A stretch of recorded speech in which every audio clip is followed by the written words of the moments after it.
बरसात की रात थी। हवा में अजीब सी ठंड थी और बिजली बार बार चमक रही थी। शहर के पुराने इलाके में बनी शांति अपार्टमेंट की तीसरी मंजिल की खिड़की कई दिनों से चर्चा में थी।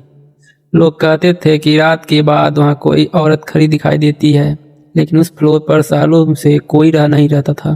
किरण, एक कॉलेज का लड़का, इन बातों पर यकीन नहीं करता था। अपने दोस्तों से शर्त लगा ली कि वो आज रात जाकर देखेगा कि असल में होता क्या है वहां। रात के 12 बजे ही वह टॉर्च लेकर अपार्टमेंट के अंदर घुस गया। सीढ़ियों पर अजीब सी नमी थी, जैसे किसी ने अभी अभी पानी गिराया हो। तीसरी मंजिल तक हवा बिल्कुल बंद थी, पर सीढ़ियां पार करते ही एक सारी बदबू ने उसका स्वागत किया। जैसे ही वह उस बदनाम खिड़की के सामने पहुंचा, उसे लगा अंदर कोई खड़ा है। उसने टॉर्च की रोशनी अंदर फेंकी। कमरा खाली दिखा, पर दीवार पर गहरी उखड़ी हुई उंगलियों के निशान थे, जैसे कोई दीवार को खरोच खरोच कर बाहर निकालने की कोशिश कर रहा हो। किरण किरण का दिल तेज धड़कने लगा। तभी उसके कमरे के कोने से किसी के रोने की आवाज आई, धीमी कटी हुई सांसों जैसी। उसने हिम्मत करके अंदर कदम रखा। कमरा पूरी तरह अंधेरा था। फर्श पर टूटी हुई चूड़ियां बिखरी थी और आधा जला हुआ लहंगा कोने में पड़ा था। अचानक पीछे से खिड़की धड़ाम से बंद हो गई। वह डरकर पीछे पलटा। उसके सामने एक औरत खड़ी थी, लंबे बालों से चेहरा ढका हुआ, लाल आंखें और सर पर गहरे काले धुएं जैसा साया।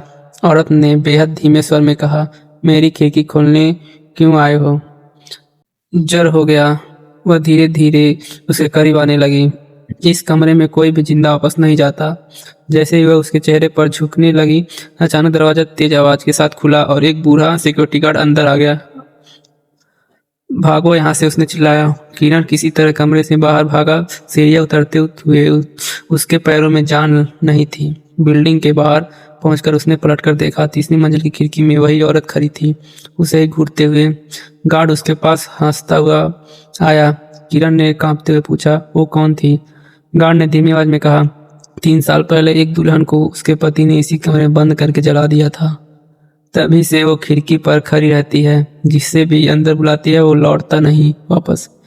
किरण घुटनों के बल बैठ गया। गार्ड ने उसकी ओर देखा और कहा, और हाँ, मैं कोई सिक्योरिटी गार्ड नहीं हूँ। किरण ने घबरा कर ऊपर देखा। गार्ड के पैरों की जगह खाली हवा थी। उसका पूरा शरीर धुएं में बदलने लगा और दूर तीसरी मंजिल की खिड़की अचानक खुद ब खुद खुल गई, जैसे कोई फिर से किसी को बुला रहा हो।